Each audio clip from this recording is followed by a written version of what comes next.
It's got to warm up a little bit, you know.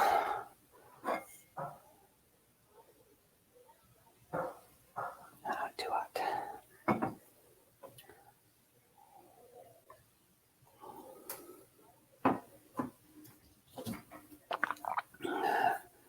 Getting started in 30 seconds.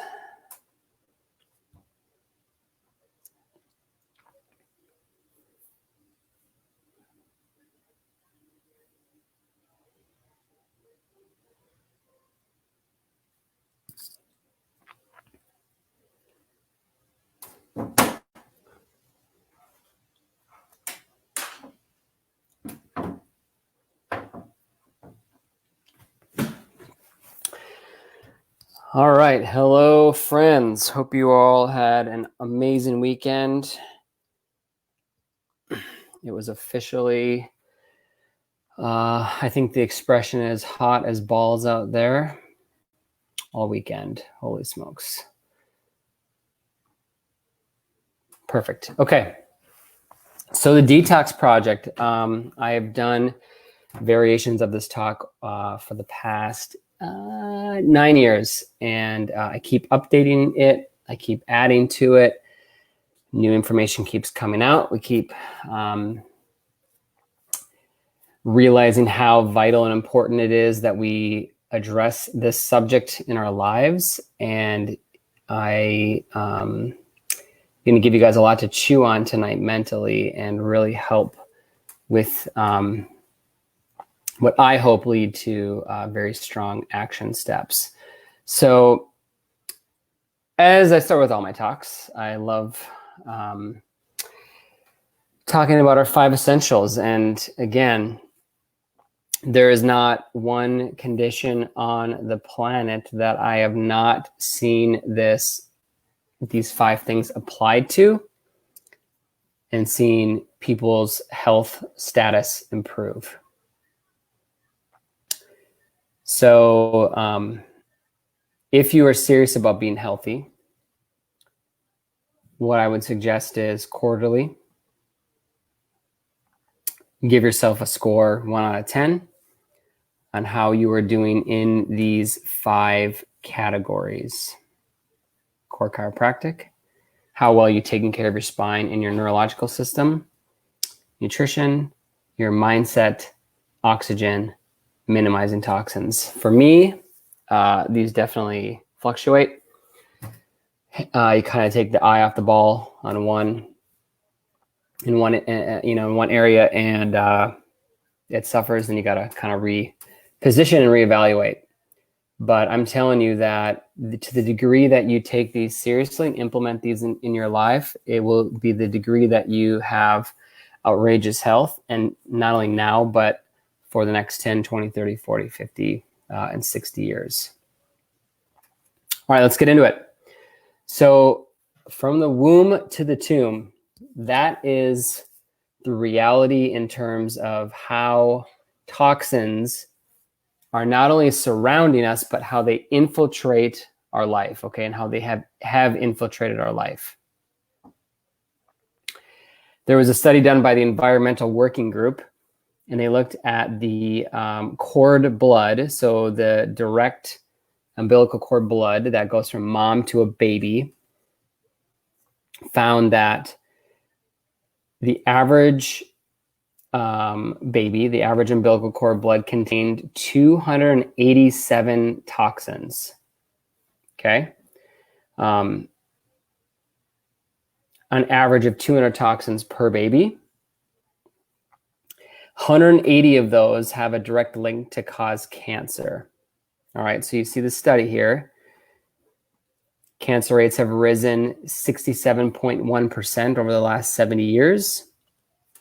It's actually now after accidents, which is number 1 for children, number 1 cause of death. It is the second leading cause of death in children right now, under the age of 18. And then according to the University of Columbia Public Health, 95% of cancer is caused by diet and environment. 95% of all cancer, and that's the University of Columbia School of Public Health. Now, when it comes to toxins and our overall health status, many times we kind of can fall into this genetics trap. I got bad genes. My parents were sick. My grandma's was sick. My aunt was sick, right? So that's why I am sick. But there have been many, many, many studies to debunk the gene sort of health status hypothesis, or being as the sole kind of status of your health. This is one of my most favorite pictures ever. Like literally, I want to blow this picture up and put it on my wall. So these are genetically identical mice. They are cloned, okay? So they are literally genetically identical. And what they did to the mouse on the left, so they were fed the same diet, they were given the same amount of exercise, and except for the one on the left was exposed to BPA, phthalates, and other toxins, and you can see what happened to it. That was the only variable. That's the whole point of using lab rats, is because you can control every single variable except the one you want to test, the one you want to change. Sorry, I'm just doing one really quick thing here.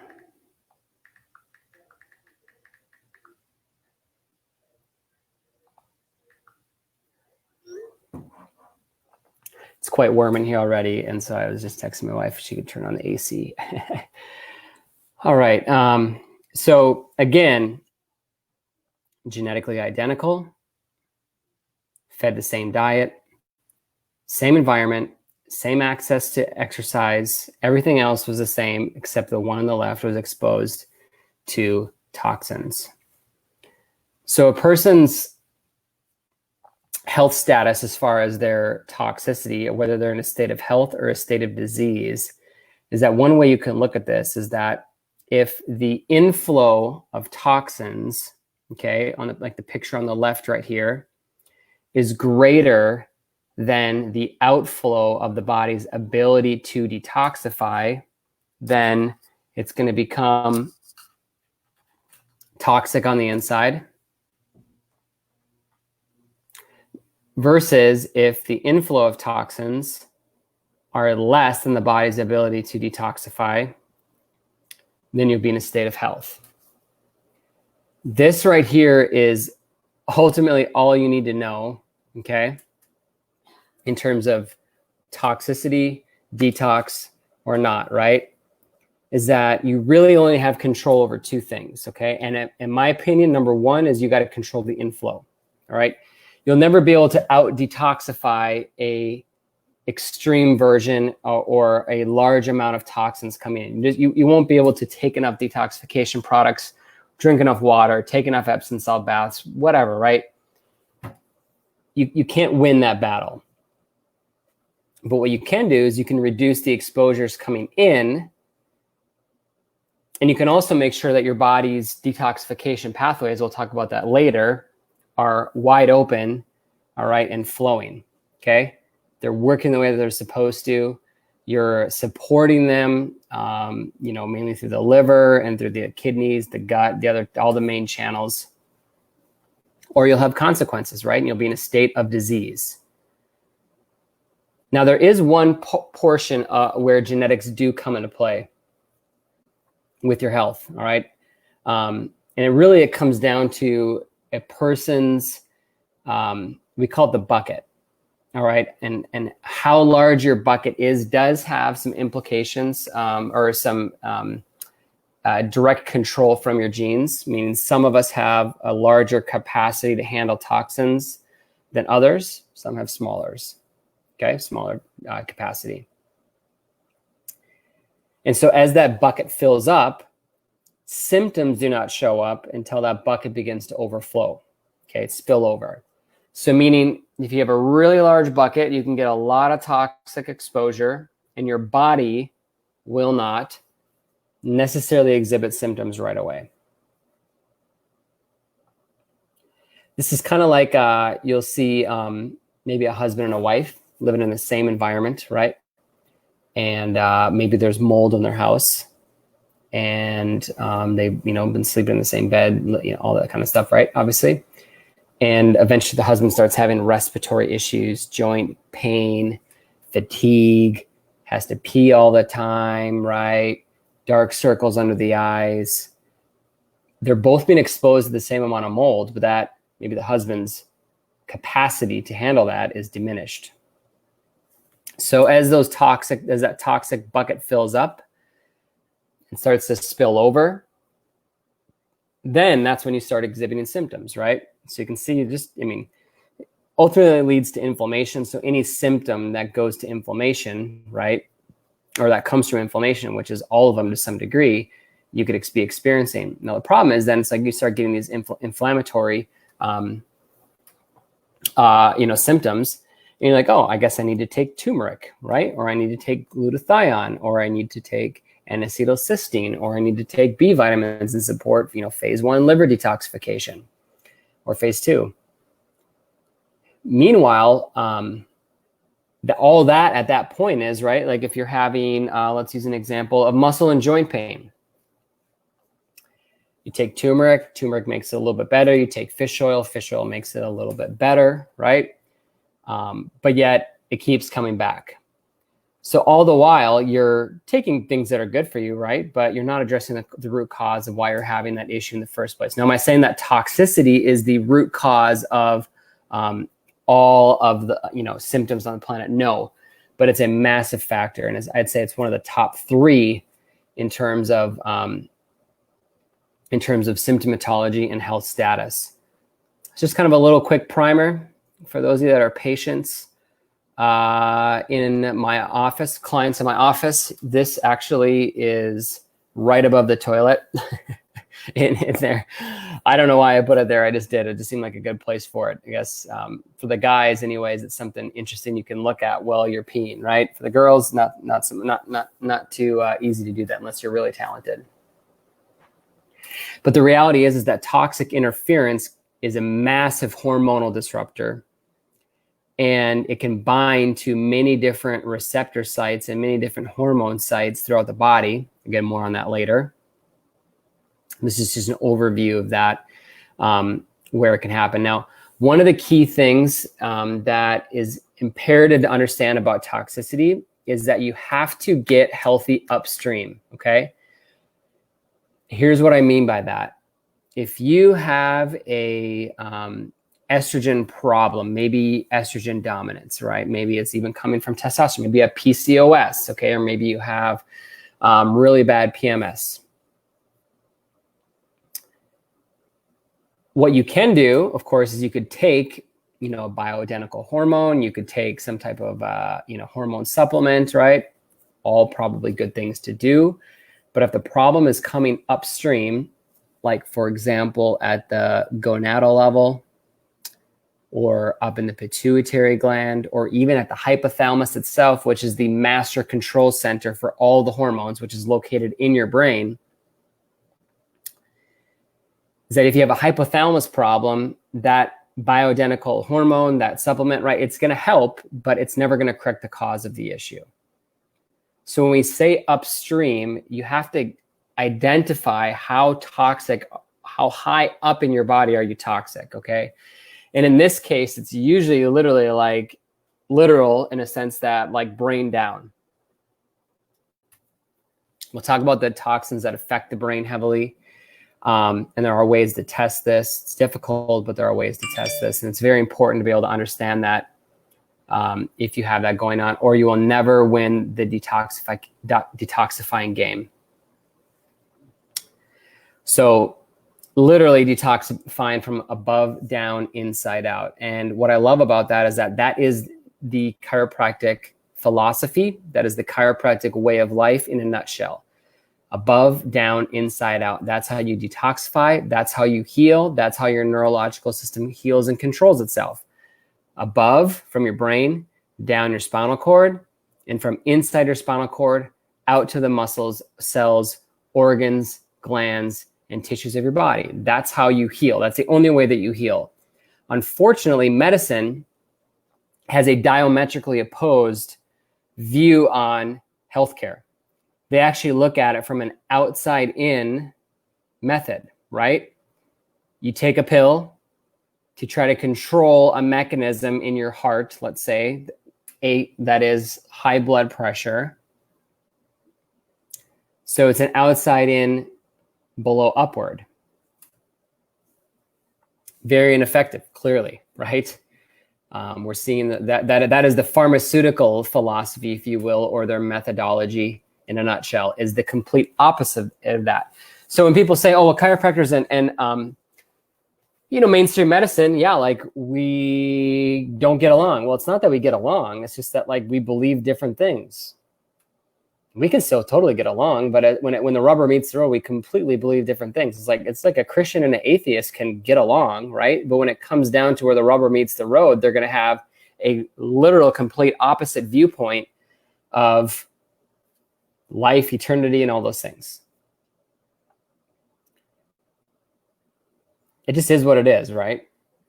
So here are the toxins that we look at. All right, there's 3 different types of toxins. The founders of chiropractic talked about this back in the late 1800s, and they called it thoughts, toxins, and traumas. Here's kind of a more modern view of that. We look at nutritional stress, right? Eating bad food, or being exposed to chemicals in your food, right? Toxic interference from the environment.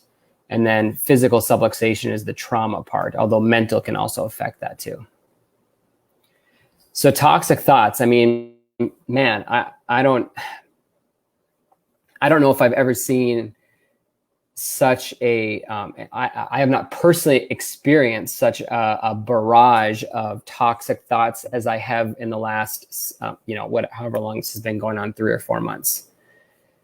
Just dark stuff. I mean, for me, dark stuff, heavy stuff,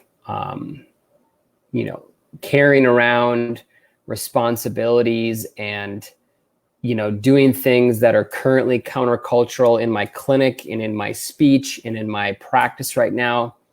The fallout that comes from that. I mean, people that have trusted me with their health for years and years and years. At this point, it's like over this one issue, it's like all that credibility, gotten them through thick and thin, all that credibility goes out the window. I mean, heavy stuff, right? It sucks, but it is what it is.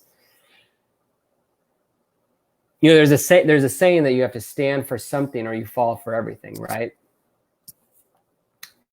And, when you face those battles, there can be a lot of stress that goes along with that. I want to show you another thing here. Hold on one second.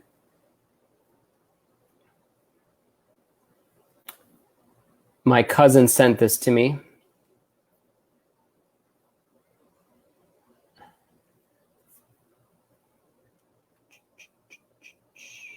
Share screen.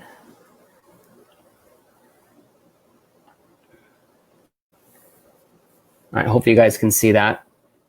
So he sent this. It is the amygdala, which is in your brain. Oops. Is the chemosensor that detects carbon dioxide and acidosis to elicit fear behavior. Think about that for a second. Think about what's going on right now. We know wearing masks increase your carbon dioxide exposure. This is a total tangent, by the way. But your amygdala in your brain will sense an increase in carbon dioxide and therefore create stress and anxiety and fear behavior, okay? So you can see here, they give a molecular explanation how rising CO2 concentrations elicit intense fear and provide foundation for dissecting the basis of anxiety and panic disorders. So what's that one guy, the comedian, I think Jeff Foxworthy, you might be a redneck, right? It's like, if you've been experiencing unprecedented anxiety and panic disorder in your life right now, it might be because you're wearing a mask. They just went through all of this research in here and showing how this broke down, right? I mean, I'm not going to go through all that, just crazy stuff, okay? And so that's really not toxic thoughts, but I will say this too, actually. Rob Bell just had his lecture from a couple years ago come out called The Introduction to Joy. So good for the mind. I would highly recommend. It's free. Just search Rob Bell, Introduction to Joy. It's free. It's amazing. All right, let's get back on track. Sorry about that. But it's good stuff, right? So get your mind on track, all right? Control it. One of my mantras is my mind is a fortress. When I lose control of my mind, right, I start mentally telling myself, my mind is a fortress, my mind is a fortress. You can take my house, you can take everything away from me physically, but you cannot take my mind away from me, all right? And I guard it, all right? I put a hedge of protection around it, okay? You cannot take it. My mind is unbreakable. It is unstoppable. That is the stuff that I tell myself on a regular basis. You have to get control of your mind, or it will control every single aspect of your being, right? And it'll be a miserable life if you are not in control of your mind. There's been only a couple points in my life where I have not been in control of my mind, and it was the darkest moments of my life. It was the most depressing moments of my life. And the minute I regained my mindset after those periods, it was like a breath of fresh air, and I just never want to go back. So that's a challenge for you, is to get that under control. Now, in our society, specifically America, okay, medications are the most common cause of toxicity. We take more medications than any other country in the world by far. In fact, we're 5% of the world's population, and we take over 70% of the world's drug supply. 70%.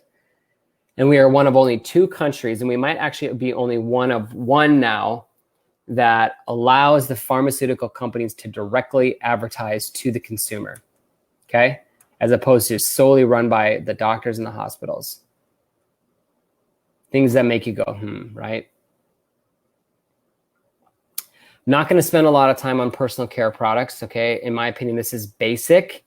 If you have no idea where to start, there are tons of people that you could find information on in a heartbeat that can show you how to swap this for that, okay? If you really can't find something, you can message me, but ultimately this talk tonight is a much deeper than just this. Although if you don't have this foundation in place of what you're putting on your skin on a regular basis, or in your hair or in your mouth, right? Like, just turn off now. I actually probably even have a detoxification seminar from a couple years ago where I cover this in a lot of detail. Water is another thing, right? We're 60 to 70% water. So if the water that you're consuming, cooking with, showering with, all that stuff on a regular basis is unfiltered, this water has been shown to have medication in it, okay? Drugs, toxins, lead, heavy metals, all kinds of just gross stuff, okay? So one of the things that I recommend is a whole home filtration system. I think this is actually Vita Salis. This is the one I have. It's actually, in my opinion, very affordably priced for what you get. You only have to change the filters twice a year. Filters are like $30, $40 after you install the system. Got to have a plumber do it, but I mean, I guess if you're handy, you could probably do it too. But best decision I think we've ever made. You think about showering. I'm not pumping my body full of chlorine, fluoride, the stuff we're cooking with. Okay, it's non-toxic. Drinking, I can just drink right out of my bathroom sink if I want to. Not just like the filter on my shower, but it's like the bathroom sink. It's the same water all around. Vita Salis. I wish I got a commission for that. How many of these things I've recommended and helped them sell. Unfortunately, I don't. They don't have a commission program. So I'm just letting you know this is the one I have. I think it's rightly priced for what I've seen on the market.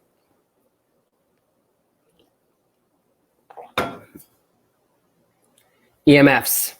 Again, not going to go in depth in this. I could do a whole seminar just on this. But you got to start being sensitive and aware to this, okay?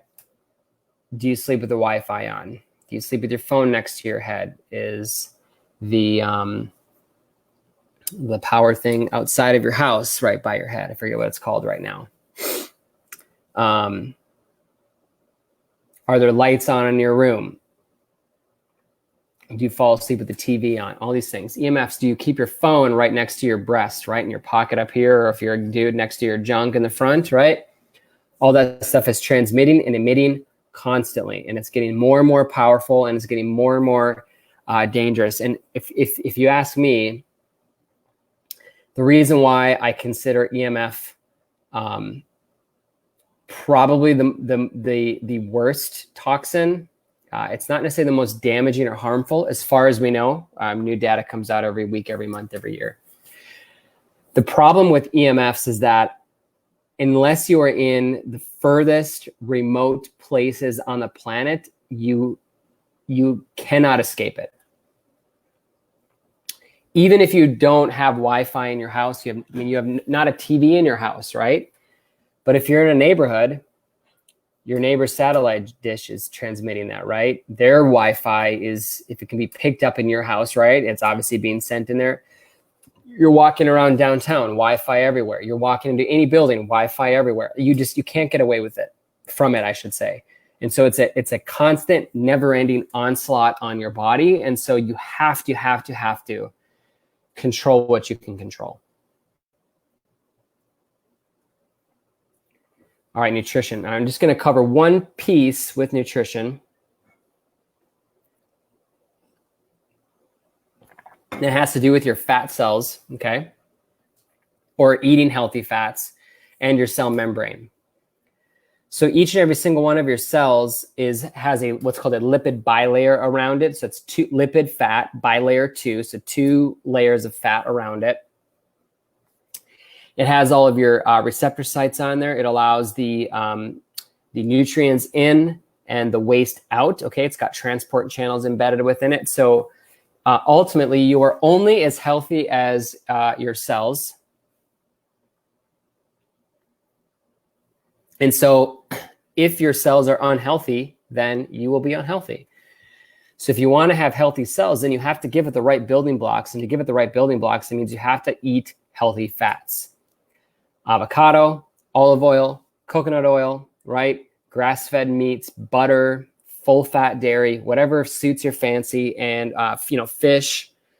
Get eggs. Get a diverse, a wide variety of this. You'll only be as healthy as your cells are. Your cells will not detoxify if you're not eating enough fat. Most women over the age of 50 feel like garbage all day long because they don't eat enough fat. Why? Because they were brainwashed for decades. Stay away from fat because fat makes you fat. Every single one of your hormones is required to make fat, okay? Or fat is required to make every single one of your hormones. So if you want to be healthy, all right, if you want to have healthy cells, you got to eat enough fat.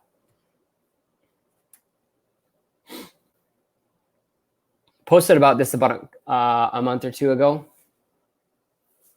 Actually, I remember posting on it when the riots were happening in downtown Raleigh. So however, that feels like a lifetime ago already. But within your liver, which is, of course, your main detoxifying organ, there's actually 2 phases. There's a phase 1 and a phase 2. Every single toxin that is eliminated from your body goes through this 2-step process, okay?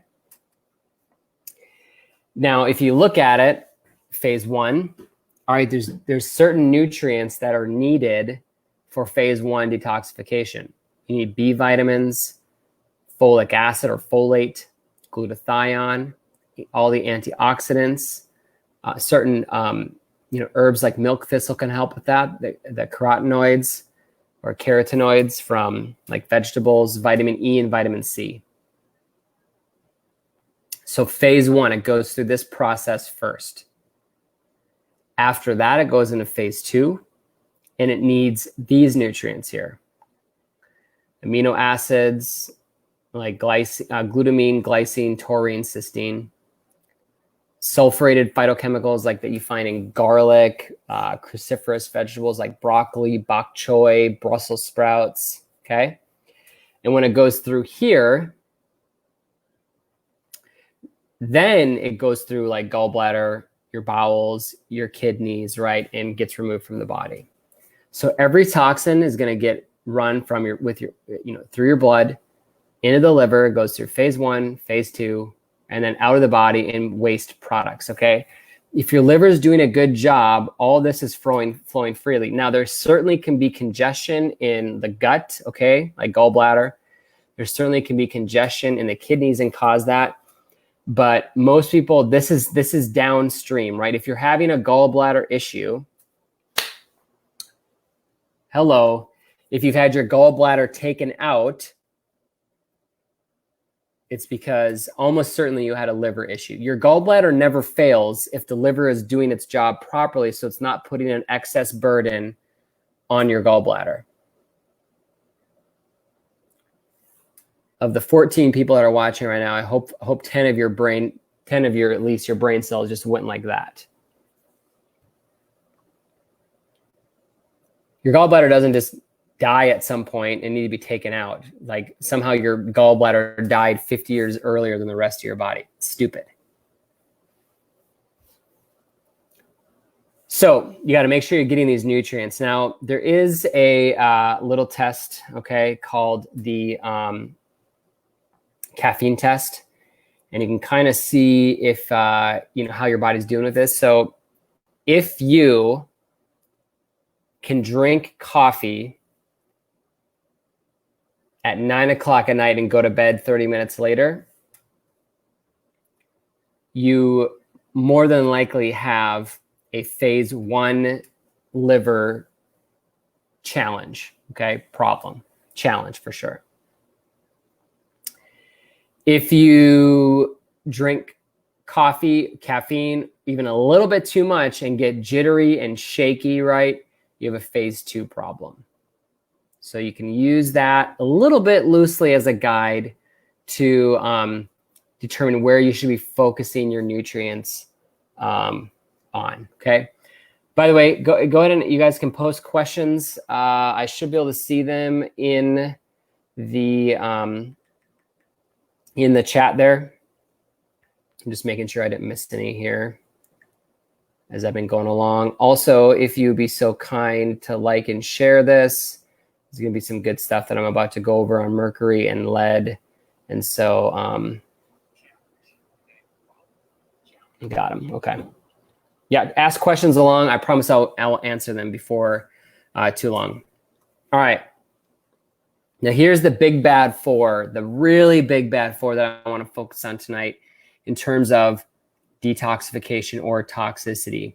So number 1, nerve system damage. If your body is not functioning properly, all right, it is not healing properly, then it is much easier to accumulate even the lowest level of toxins, and certainly the highest and most potent ones.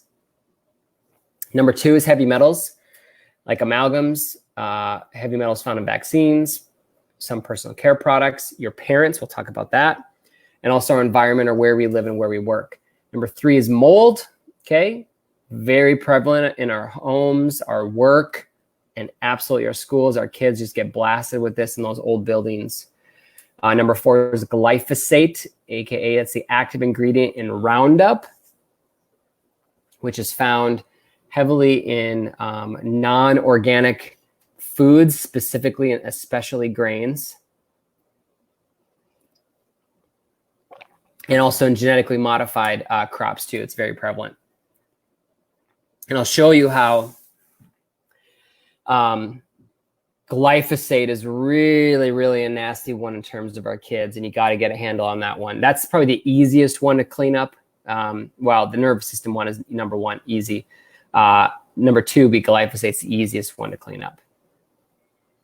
So chiropractic, right? I mean, seriously, there's probably of the half a dozen or a dozen or so people that are on right now, if you're my clients, you're my patients, you can probably attest to this, is that when you started getting adjusted, that you started detoxing differently. That might mean you had more bowel movements or more complete or more efficient bowel movements. Maybe when you started getting adjusted, you started having an increase in weird symptoms related to detoxification. You get achy joints, you were tired for a few days, things like that. Why? Because, well, the better your body is working, remember, your brain controls your liver too, right? Your liver can only work as good as the signals from your brain telling it to detoxify. So it controls all things. And why this is relevant is that if you look at this chart, I love this chart.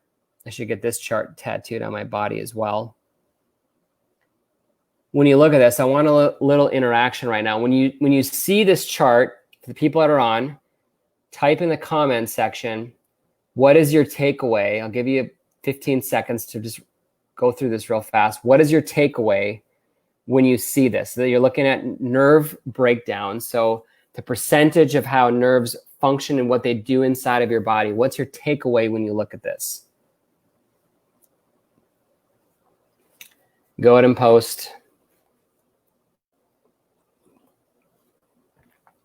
It's more fun for me if I know you guys aren't playing Facebook games at the same time while I'm doing this talk right now, if you're actually paying attention.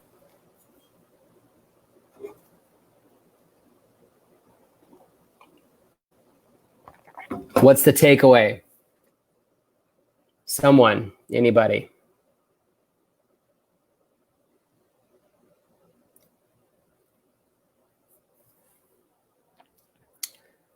There might be a delay a little bit, but if you look at this, so of 100% nerve function, right, or what they do in the body, only 6% control pain. That is it, 6%.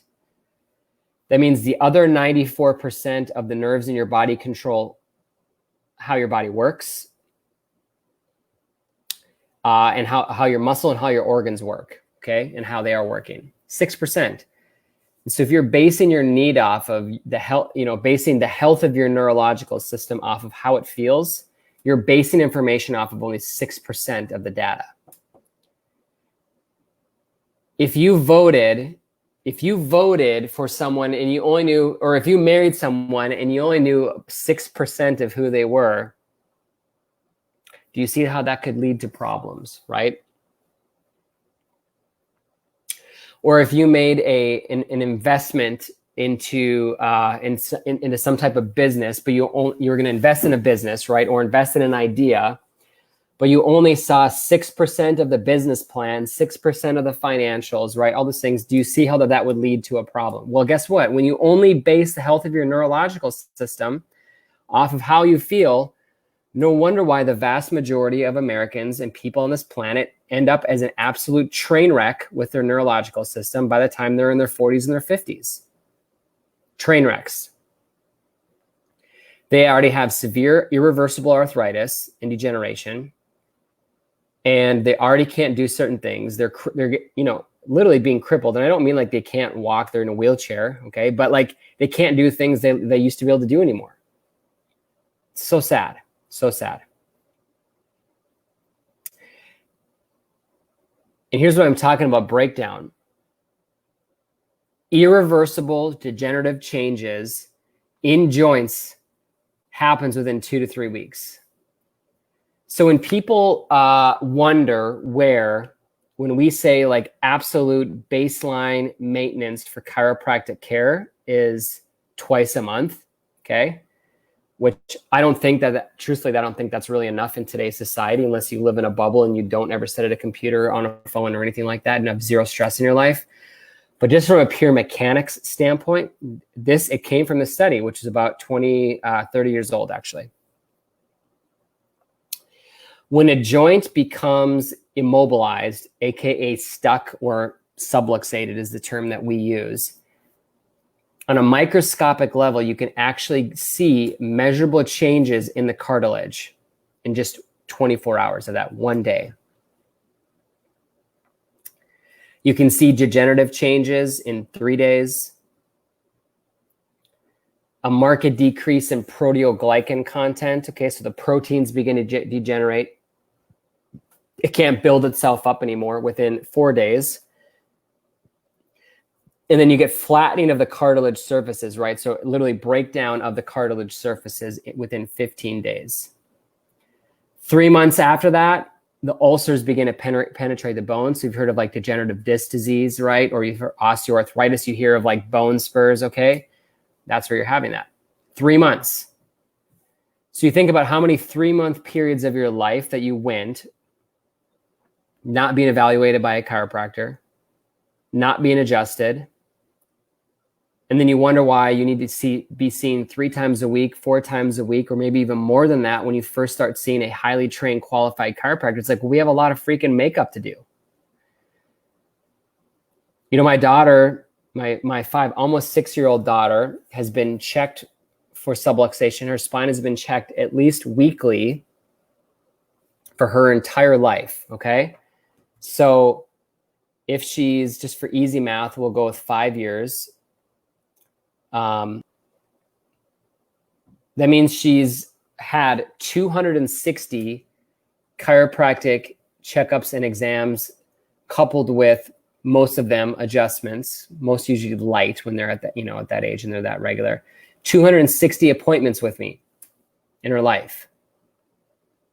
And you're in visit, I don't know, 20, or maybe even you're in visit 100 and you think like your spine should be good by now, right? My wife, who's 30-ish, okay? She's had, because her dad's a chiropractor,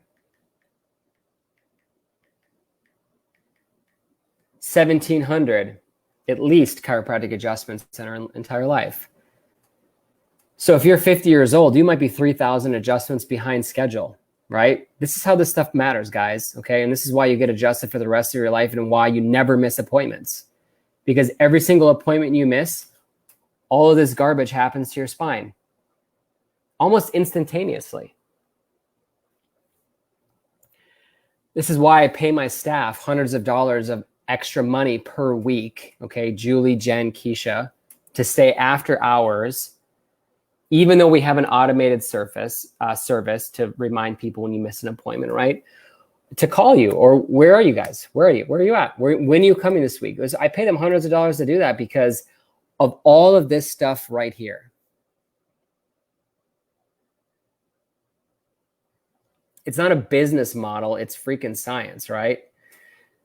And watch this video. This will blow you away.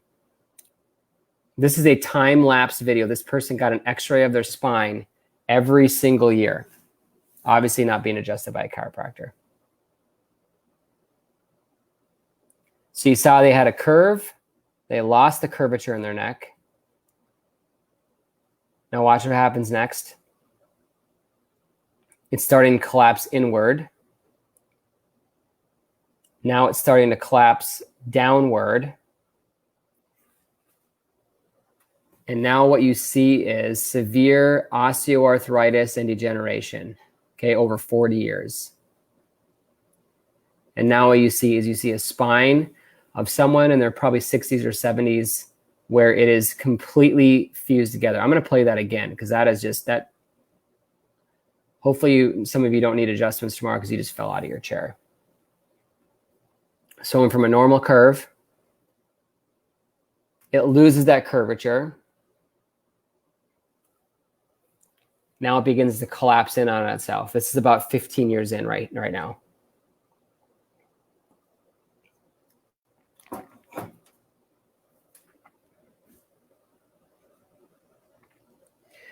I should literally just have this video on loop in my office.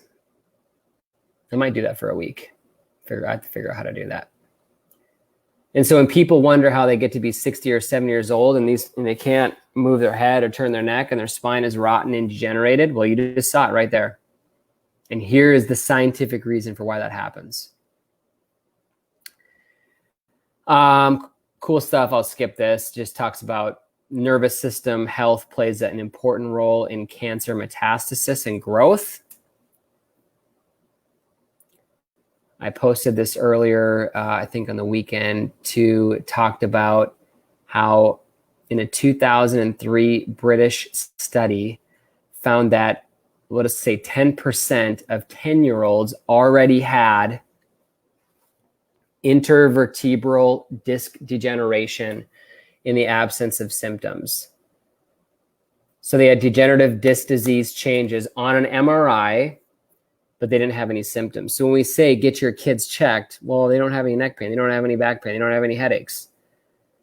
Well, if they're 10 years old or higher, there's a 10% chance, 1 in 10, that they already have disc degeneration going on. Are you going to take that chance? It's playing with fire, right? Because once that sets in, you can't correct it. It's permanent. It's not like braces on teeth. It's not like, oh, like I got crooked teeth and we waited too long, blah, blah, blah. It's like, no, like once this is set in, it's toast. So there is normal, okay, right? It's important if you're a guest, get to the root cause of these issues, all right? See a chiropractor if you're not local to me, who's going to do a thorough history, do testing, check your range of motion. They're going to look at your posture, and they're going to take x-rays. I got a message from a new client Friday night. One of her friends is in Orlando area and seen a chiropractor. Chiropractor's never taken an x-ray once. Silly to me. How do you know if any of this stuff is going on right here, right? Unless you take an x-ray. So the cost for a normal appointment, in our office, is actually a little outdated. It's, if you call or walk in, it's $240, okay, for all that. The number one reason why Americans are so sick, in my opinion, is not lack of information, it's lack of action.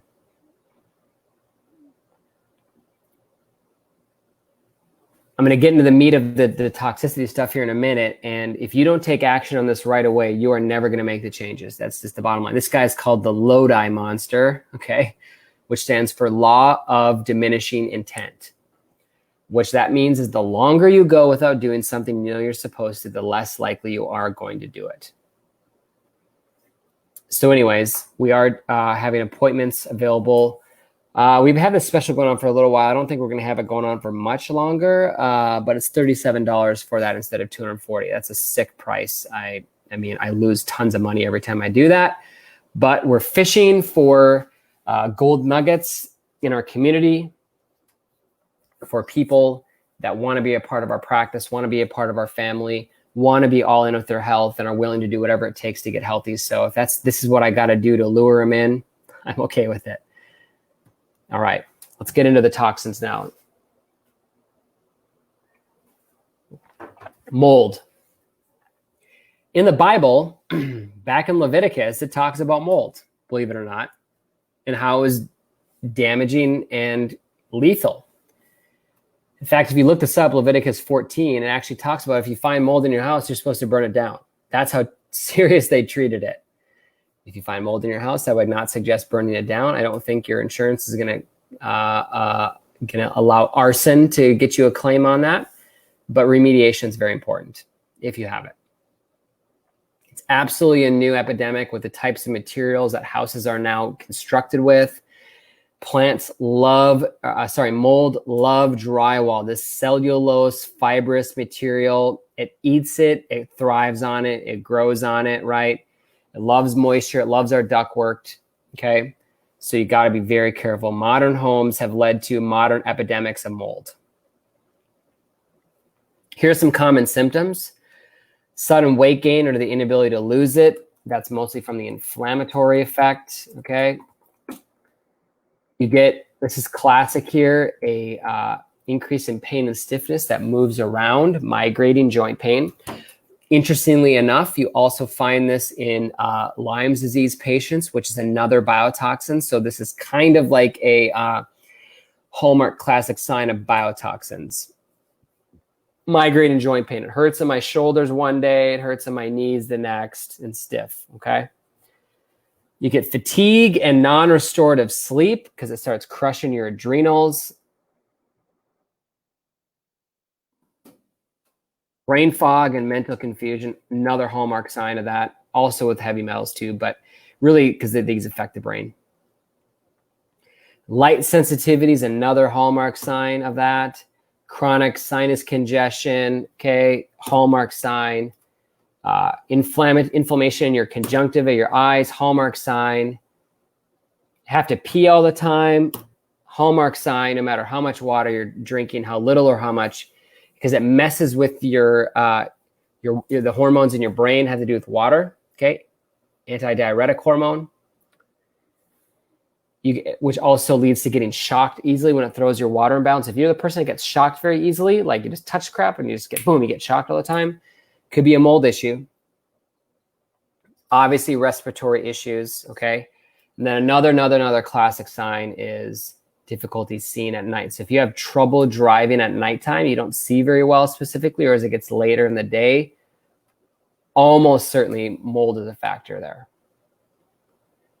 Now, I know a lot about mold because I have struggled with it for a very long time.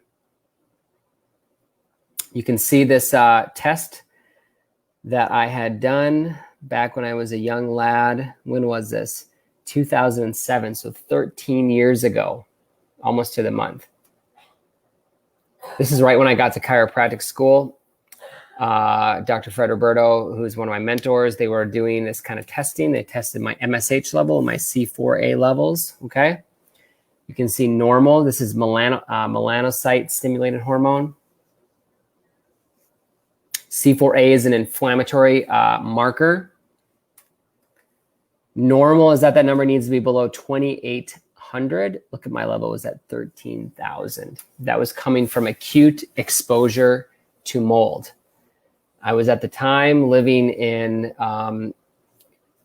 what are now torn down because they were found to be not safe dorms at chiropractic school. They were old military barracks and massive mold issues. There was a ton of women that when they got pregnant in school, had miscarriages living there. I found out about this after the fact, right?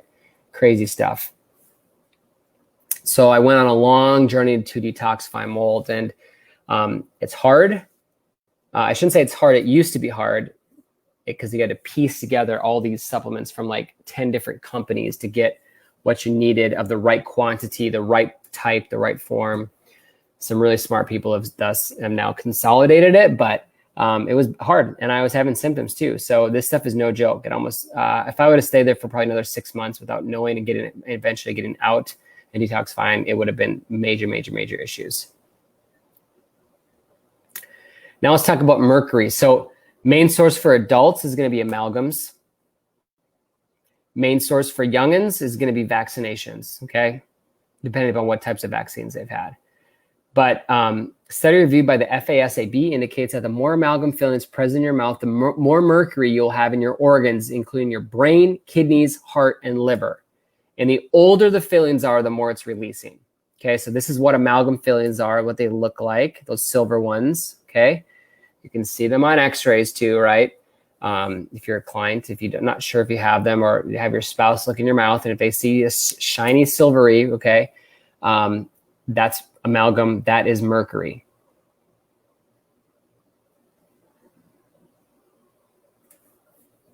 The older they are, the more they're releasing. These were really popular in the 70s, 80s, and kind of up to the late 90s. Now they use more porcelain. They use other materials. But the reason why is that I've confirmed this with several dentist friends, is that it's the easiest to do because when they melt this stuff, it just like fills in the cracks, right? They don't have to do any work. They just like literally, and like it like fills it all in, and it's very cheap. So the margins that they can bill for it versus what the material themselves it costs them is very low. The porcelain stuff, way more expensive, way smaller profit margins. Okay, and it's harder to work with. It takes more time. Now, most other first world countries have banned amalgam fillings because they're so bad for you. The ADA, for some reason, has planted their flag, and I don't blame them to some degree, in the fact that they're safe.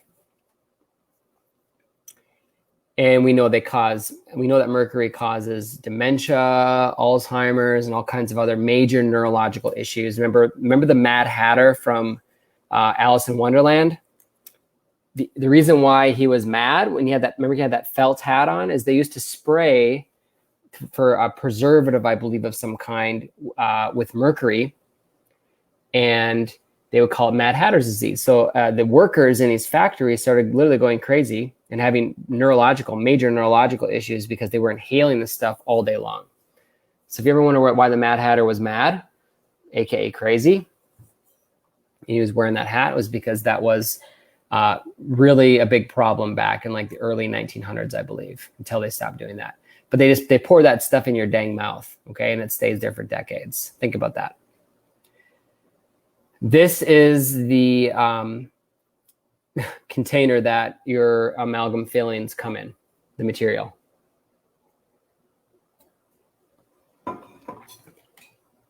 Anytime you see that symbol right there, probably not a good idea to put inside of your body. Neurotoxic, okay, neurology, nephrotoxic, kidneys, bronchitis, pneumonitis, pneumonia, pulmonary edema, fluid in your lungs, okay, irritation in your eyes and skin. If they spill this stuff in a dental clinic, they have to call a hazardous waste team to come clean it up. Now you're gonna call your dentist or go to your dentist next time and be like, oh, well, the chiropractor said that these fillings in my mouth are toxic and they cause Alzheimer's and dementia. And they're gonna be like, that guy's full of crap. He doesn't know what he's talking about. The ADA has gone full bore, hold the line on that, because could you imagine the outrage if they all of a sudden, oops, are bad? And by the way, I cut out about 8 studies that showed how this stuff is legit, but just for timing, you can look it up on your own, all right? It's an important thing to research. So here's the symptoms, okay? Some hallmark signs here: sensitivity to sound, tinnitus, metallic taste in your mouth, really bad body odor, digestive issues that causes leaky gut, depression, anxiety, forgetfulness, remember, right? Mad Hatter. You go from calm to super angry out of nowhere with very little stimulus, okay? And autoimmunity is a major issue for that too. Because what happens is that mercury just depletes the heck out of your glutathione. It just wipes it out. So one of the ways, it's tough to test for mercury. We can do it, but it's tough. What we can do is we can measure a person's glutathione status. And if it's wiped out, there's really nothing more on the planet that wipes out glutathione faster than mercury. Okay? So you kind of put 2 and 2 together. Now, lead is another major one. And of course, this had some major news a couple years ago, right? When there was Flint, Michigan, that big debacle, the lead pipes, corroding and leaching into the system and making people sick, right? But this is a problem that goes way beyond. Infrastructure in the U.S. is starting to get old, and it's getting older by the day. So Flint was just the least cared for, but you're going to start seeing more of this, almost certainly. And even if it's not a municipal problem, right? Like a widespread like this, like if you grew up in an old home, lead paint, leaded gasoline, major issues. Now, mold is really crazy because it's found that it can pass down 4 generations. 4 generations. So meaning if your great-grandmother, I think that's right, if your great-grandmother was exposed to lead, she would have passed it to your, sorry, if your great-grandma was exposed to lead, okay, she would have passed it to your grandma. Your grandma could pass it to your mom could pass it to you. It passes down 4 generations like that. And also the 2 most times when this becomes really prevalent, all right, and how you know if you have a mold issue or potential mold issue, or lead, sorry, is if you got noticeably sicker after a pregnancy or puberty was rough.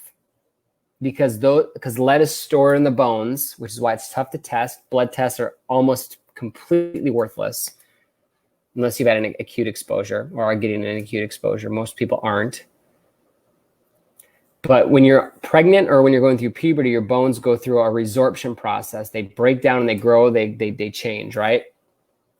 So what happens is the lead that's stored in there then gets released, and your body can make you sick. So if you got noticeably sicker, a lot of times women think, oh yeah, pregnancy was rough. My body was just never the same after I got super sick after having a baby. And if then it was the baby's fault, right? Now human beings have been having baby for tens of thousands of years. Normal, it's natural, okay? When you get really sick after a pregnancy, it's very likely lead. I don't know why I keep saying that. Lead. Must be mold exposure for me, and my brain's getting foggy.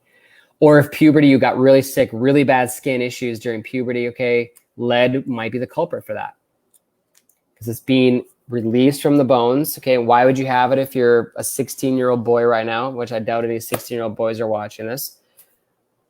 Very likely your mom could have given it to you, and your grandma could have given it to your mom. Your great-grandma could have given it to your grandma. Or there could have been even potentially a bioaccumulation of that all along the way and made you the sickest of them all, because all of that got concentrated down into you. So like I said, your bones hold the lead. Women between the ages of 65 and 87 with high lead levels were nearly 60% more likely to die. And as people age, their bones release stored lead, which then you see an increase in heart disease, high blood pressure, strokes, weight gain. So I guess the third one is, when you're aging, right? So puberty, pregnancy, and as your bones start breaking down as you get older. Cosmetics are a big, actually, exposure of lead in our society, particularly lipstick. Okay, you gotta make sure you're getting lead-free lipstick if you're a woman, or you're a dude that wears lipstick, I guess. Lip products are a big one though. They're like probably number one out of all of them. Make sure you're buying. Again, I'm not going to go too much into this tonight, but make sure you're buying lead-free cosmetics. You should be able to eat what you put on your skin and not have to call poison control.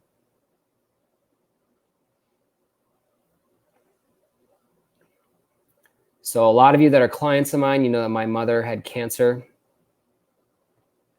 a couple years ago.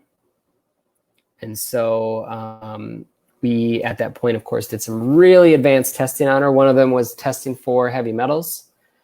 And this was very interesting. Thankfully, she didn't really have a whole lot of major issues with that, even though she had some amalgam fillings. I suspected that she might have some mercury toxicity, and she didn't, which is why, again, you test and you don't guess. So you can see her mercury levels were normal or within normal limits. Her, I guess, gadolinium, obviously when you're in cancer, you're getting scans and stuff like that. So this is related to medical treatment.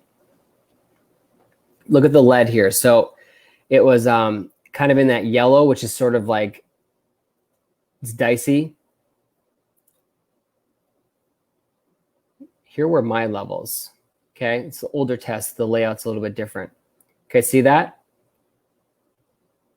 Slightly elevated. My mom, slightly elevated. My mom, me. My mom, me. What did I say before? Getting passed down from mom, grandma, great-grandma.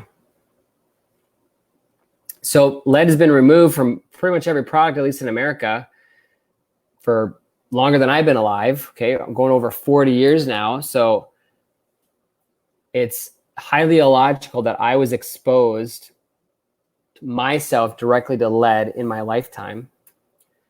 So then how did I test positive at 22, okay, for having lead? Well, guess who I was inside of for whatever, 9, 10 months? This fine lady right here.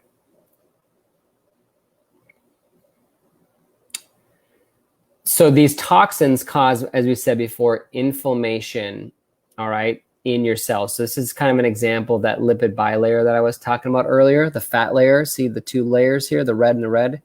In between that is a channel. You got good stuff that's allowed to come in to help make energy. You get the waste out, right? Your DNA is controlling all that. Hormones attached to the cell walls, all right? You are only as healthy as this interchange is right here. So toxins cause inflammation. Inflammation hits you particularly hard on the cell wall So this is where hormone imbalances come from. All kinds of damage happens in your body and creates major issues. So how do you test for this? The two easiest ways to do this, well, number one is we have a questionnaire. All right, it's been curated over 15 years of working with toxicity clients and finding out that there's common symptoms, all right, as I showed you before, with people that have tested positive. So we fill out a questionnaire, kind of rate a score based on the severity of your symptoms. It's not the end all be all, but it at least answers the question, do we need to look deeper? Another test we do is something called a VCS test, a visual contrast sensitivity test.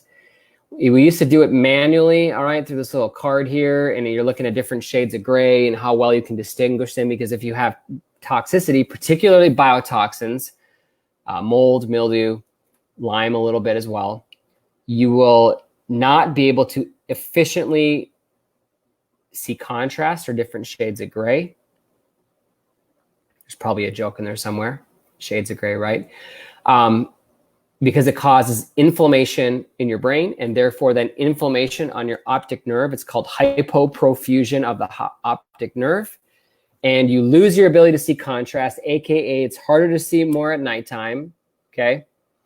And you can't see these shades of gray as well. So it gives you a score on how positive basically or not. It's 92% accurate for if you have mold toxicity or not, 92% accurate. Another one we can do, this test actually tests for cell inflammation. It's called the meta-oxy test. I don't really do this as much anymore. I can, but it's just kind of annoying to store, and I don't really like it, but it's a urine test. We can do it.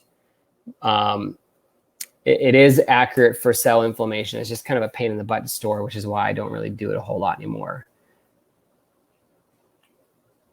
Now let's talk about brain health, okay? And I'm going to speed up here a little bit.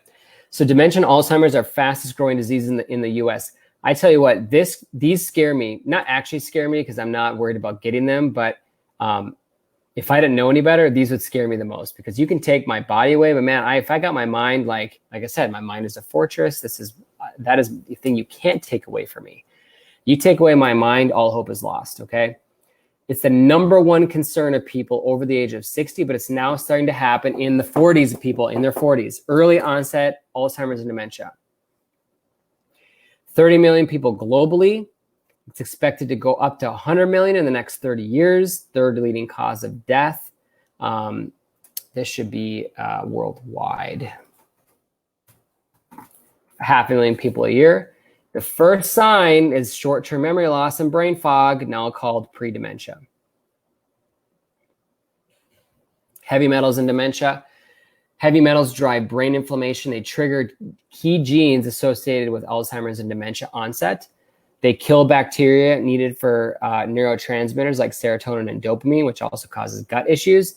And it also disrupts cholesterol sulfate, which is needed in your brain. You have most of your brain is made out of fat, so it disrupts that. When they've done autopsies and cut these people open, the fat is degenerated in their brain. Of course, as we know, sadly, there is no cure or preventative steps. There are some drugs that, with horrific side effects, they can kind of maintain a little bit the cognitive decline. They can't stop it, but they can slow it down. Very bad side effects, those drugs. But most drug companies are giving up because they cost a lot of money to bring a drug to market.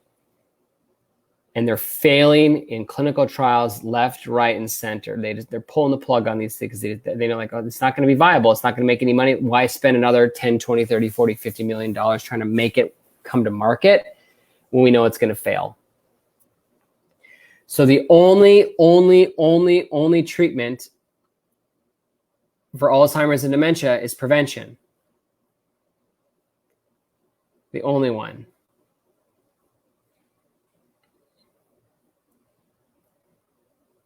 Lead, aluminum, mercury are the biggest culprit in neurodegenerative diseases. You got mercury in the flu shot and aluminum now. They're starting to take a lot of mercury out of them because it's got a bad rap. They're putting aluminum in there instead. Amalgams are 50% mercury, silver fillings, okay?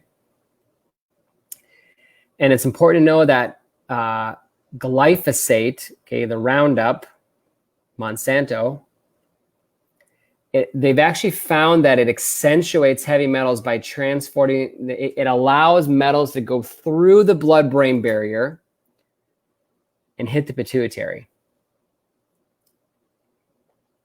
Your blood-brain barrier is your God-given protection against the elements, against the environment, against toxicity. Very few things can pass through it because your brain is your most important organ. We got to keep it healthy. But glyphosate actually essentially punches holes or opens up those channels. It's crazy. It allows these metals to go right through there. Otherwise, metals have a hard time getting through there. They can still if there's enough concentration, but it has a hard time.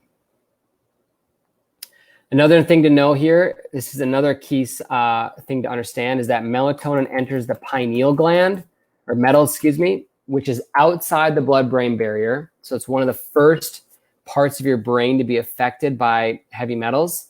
And remember, your pineal gland is what produces melatonin and affects sleep. So one of the first signs and symptoms that a person has a toxicity issue, potentially a metals issue, is they have difficulty sleeping. Like I said before, dementia striking people in their 40s. Glyphosate usage has skyrocketed.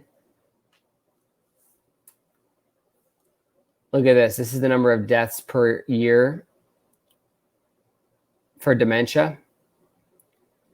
The red line is how much application of glyphosate or Roundup has been in our food supply. That is about as close as a perfectly correlated trend line as you can get. Look at autism.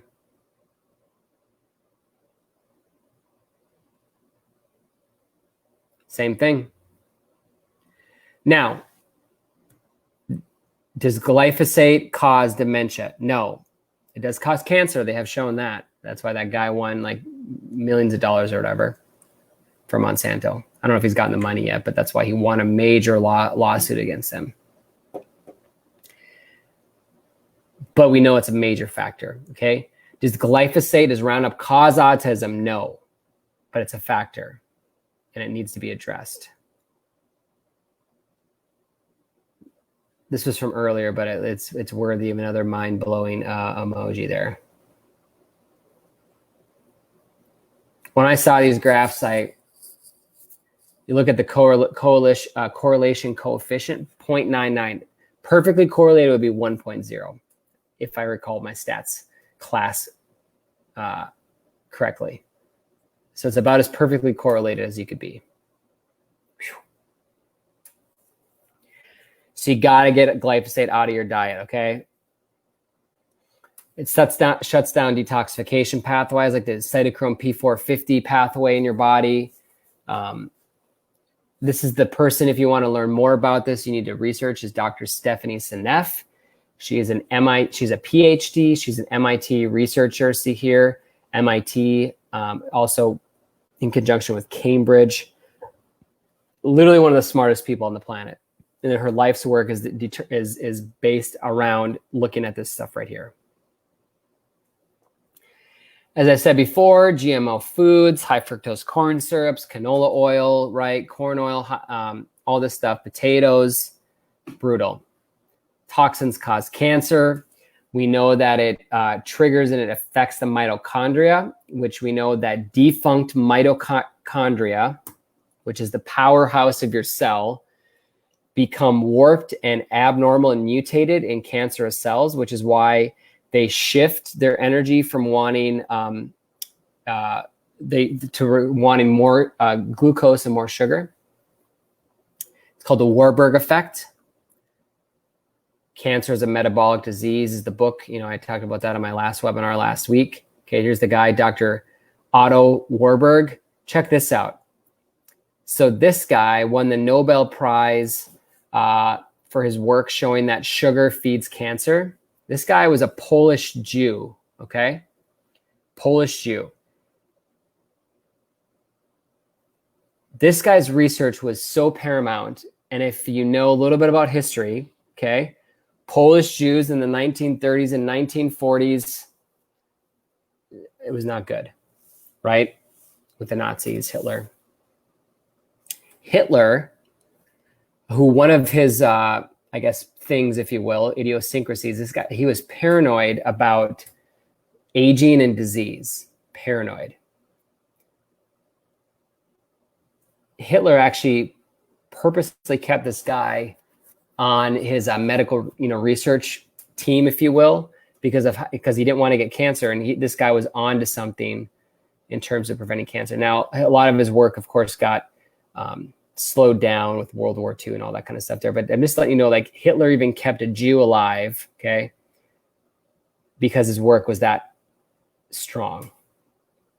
If you need any more some reason why to not eat sugar and help get rid of toxins, there you go. So let's talk about how to detoxify. Just checking up on my comments, making sure I'm good. So the key with detoxing is that you have to be safe and effective, okay? Many toxins are safe. Detoxifying agents are safe. Many detoxifying agents are effective. There's hardly just less than a handful that are safe and effective. So things like coffee enemas, saunas, gallbladder and liver, cleanses are all very good things to do, but they're downstream. They're not. You can't get the brain through any of those.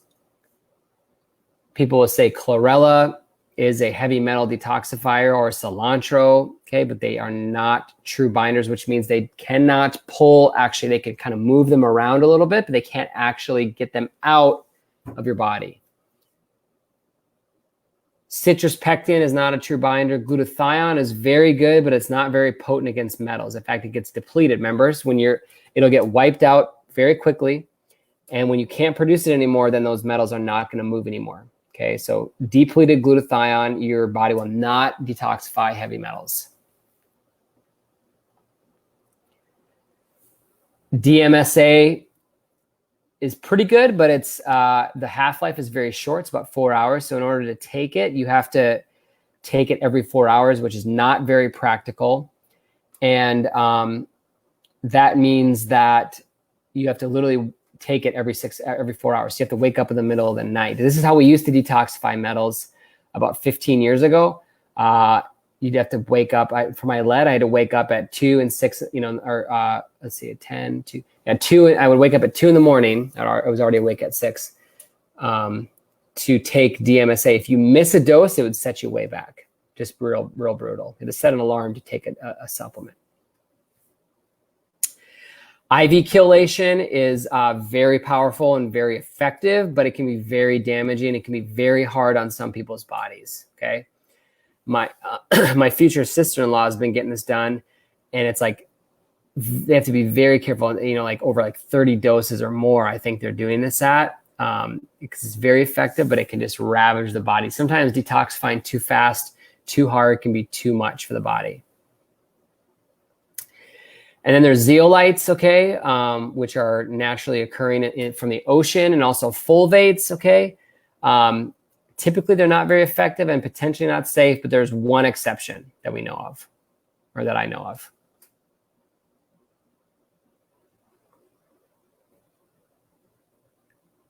Just checking my comments. So here's how you detoxify, okay? You got to get downstream, or upstream, I should say, to then go downstream. You can't start at the bottom and work your way up. You got to start at the top and work your way down. So the first phase we do is the prep phase, okay? And what that does is that gets the channels open and clear. So this is how you truly detoxify. So you got to get your kidneys, your liver, your lymph flowing perfectly so that when your body is ready to detoxify, it can pour out of you. You got to get the methylation pathways open, the cytochrome P450 pathways open. You get the body ready. Makes sense, right? Then you clear out the brain, or the body, excuse me. Because if you need to get the brain eventually detoxified, you have to have things move from a high concentration gradient to a lower concentration gradient. So you have to remove it from the body, and then what's in the brain can then move into the body and then move out of the body. Okay, so even though we go down, you got to go upstream, if you will, with detoxification. You got to clear out the downstream stuff to make a way for the upstream stuff to float down. Hopefully that makes sense. So we use the body phase, which targets, your cells, starts detoxifying your cells. We use cytodetox, which is a true binder. Okay. They use molecular clinoptilite fragments, which are small enough to pass through your cells and your blood-brain barrier to bind toxins and pull them out. Okay. So it pulls into the lymph and then into your gut and then out your body with binders, other binders. So it also uses fulvates, so it supports your body's ability to. So this stuff will pull metals, mold, biotoxins, pretty much everything out of the body, and it'll do it safely and effectively. It's not a quick process, but it's a safe and effective process. This is the magic right here. The cytodetox is the magic. This is the thing that we were missing 15 years ago when I was detoxifying, which took me like 2 or 3 years to get rid of my mold, and now we can get rid of it in usually 2 to 3 months on average. Here are some studies that show how these things work. Getting heavy metals out through the urine, helping with cancer, all right? This is where the magic happens, is in the brain now. If you want to be truly well, you got to detoxify your brain. So that now we start passing through the blood-brain barrier. Okay, we use ALA, alpha-linoleic acid, to go through the blood-brain barrier to grab the toxins that are in there and pull them out. That's how you truly detoxify, is you get your brain clear. Now, does it happen within 30 days? I always know some people need 30, 60, 90 days. Very few people need beyond that unless you're just a complete train wreck, right? But once you clean this out, are you good for the rest of your life? No, but you've at least reset your body as much to zero as you possibly can. Very important. So like I said, the brain phase is where the magic happens. It passes the blood-brain barrier, detoxify the pituitary gland, the hypothalamus. Those are the master control centers for all your hormones. So if you want to get your hormones finally right, you got to address the toxic issue. And you will not get fully well if you don't get down to the root cause of that brain inflammation. If you still got mold in your house, okay, and you clean the mold out, it's going to fill right back up again. Here are your action steps. If you're super serious about wanting to investigate your toxic capacity further, you can email me or message me on Facebook. Or my email is drgregbarnes@hotmail.com. For $49, we're going to do that toxicity questionnaire, and we're going to check your biotoxicity through that VCS vision test. Okay, it actually tests for metals a little bit too, but it's most sensitive to biotoxins. So we'll know if mold is an issue, mildew, Lyme, things like that. 92% accurate. And this questionnaire will determine the severity and determine if we need to do, heavy metal testing, glutathione status, right? All that costs more, but at least gives us a good baseline. We can have a turnaround this in about 24 hours if you're Johnny on the spot. Okay. So just let me know if you want to do that. $49. I'll send you a little invoice. It costs me money to do the VCS test screening. I have to pay for credits to do that. And then the timing and reviewing everything too for that. So it's my opinion, very cheap especially if you're really serious about this. You got to start switching out products for non-toxic ones, especially the ones you use every day. That's where I would emphasize. If you brush your teeth every day and you're still using toxic toothpaste, that's a good one to change, as an example, right? Get tested for mold, especially if your results show it. My opinion, my suggestion is use a company that only does detection, not remediation. Think about the logic in that. If they do both, you might get a little cooking of the books, okay? So if all they do is detection of mold, then you're going to get an unbiased look at the condition of your home. You can always then hire someone else to do remediation. So detection only. If they do remediation, I would say, doesn't mean they're completely untrustworthy, but you know what I'm saying? It's just kind of like, well, of course they're going to find something. You can reduce your glyphosate exposure, start checking for non-GMO and go organic wherever possible, especially grains and wheat, corn, right? All that stuff. Bread. Easiest way to do that is you eat out less, get adjusted regularly. Again, if you want to do it, it's $49, okay, to do that screening. Message me, email me. If you want to get your neurological system evaluated, if you're not a patient and client of mine, this is for new patients only, $37. Tomorrow night, I'm doing a webinar on regenerative medicine, 7:30, same time, same place. Same, hopefully good information and entertainment. Wow, it's funny how the sun went down. Now I just see like my head floating here versus earlier I had a background. Also, if you're on the fence and you don't know if like we'd be a good fit or not and you want to talk to me privately, just email me, okay? drgregbarnes@hotmail.com or message me. And I'll be happy to do a free 15-minute phone consultation, find out what your health goals are, see if we can help you meet those, see if we're a good fit. We can kind of interview each other. Just let me know if you want to talk first before you make any of those appointments. So I'm going to look and see if I have any questions in here. Cytodetox side effects. Yeah, so great question, Kelly. The side effects are whatever toxic issues you're dealing with. So the more toxic you are, the more detoxification symptoms you will experience. Usually they're gone by the body phase for most people. If it's really heavy in the brain, yeah, the brain phase can be really tough. So people, fatigue is the most common one by far. Kind of like just like cold, like kind of like yuckiness feeling in your body, like just like achiness, low grade achiness. But once we get through that, 99% of people, it's like a cloud is lifted and they feel like a brand new person. But yeah, everybody, I'd say it's like between 1 to like 10 days, people experience that. And it's not like it's severe all 10 days, but it's different for everybody. The more severe you are, the more you're going to experience for sure. It's just how it is, unfortunately, or fortunately, I don't know. The more you need it, the more you'll experience it.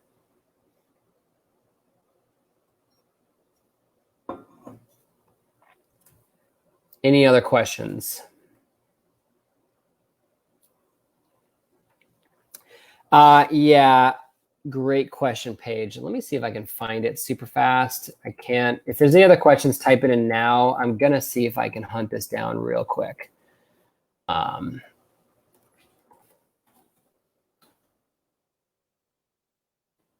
any other questions? Plop those down. I'm checking on my YouTube.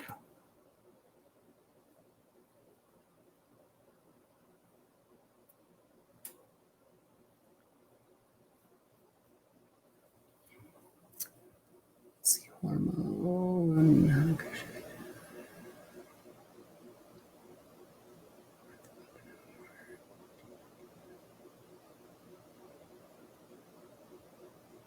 Yeah, I got it. I'll post it later. It's just gonna be tricky for me to do it from here. So I'll post it in this thread once I get off, because it's gonna be tough to go like bounce back and forth with it, copy paste, etc.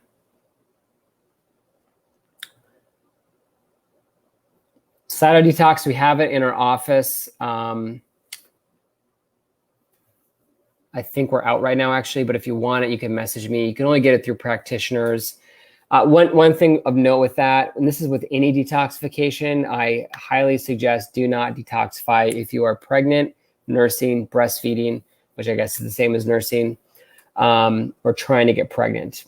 Okay, maybe unless you're like, doing a detox and then you're going to try to get pregnant, that would be okay. But just it's potentially very bad or very dangerous for for your baby or your future baby.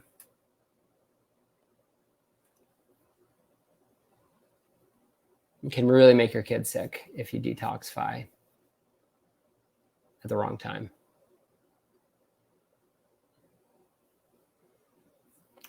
Sounds good. All right. Well, yep. See you tomorrow, Tim.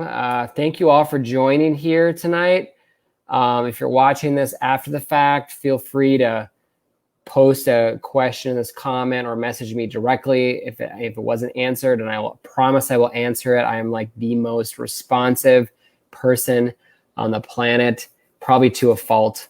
All right. I am taking a little vacation this week, so because I need a little break, but other than that, I'm loving this, guys. Keep doing this and keep pushing forward with your health, and it's worth it. Have a great night.